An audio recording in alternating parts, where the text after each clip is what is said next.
প্রিয় দর্শক মণ্ডলী, আসসালামু আলাইকুম। আমরা জানি ডিসিপ্লিন কি। Discipline is life, and discipline is the bridge between the goal and accomplishment. আমরা এগুলো জানি। একটা মানুষকে যদি সফলতা অর্জন করতে হয় তাহলে তাকে ডিসিপ্লিন হতে হবে, এবং যে জাতি ডিসিপ্লিন না, সে জাতি কখনো সম্মানের উচ্চ শিখরে উত্তীর্ণ হতে পারে না। এবং এর জন্য আমাদের কি করতে হবে? আমাদের কোনো জিনিসকে, কোনো বিষয়কে, অন্যায়কে অন্যায় বলে মেনে নিতে হবে।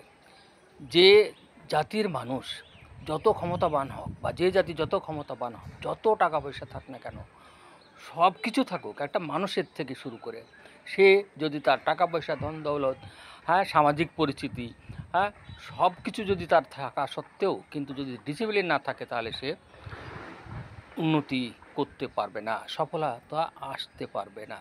এর জন্য অন্যায়কে অন্যায় বলে যদি মেনে নিয়ে আমরা সামনের পথে এগিয়ে যাই, তাহলে আমার সফলতা আসবে, নচেত নয়।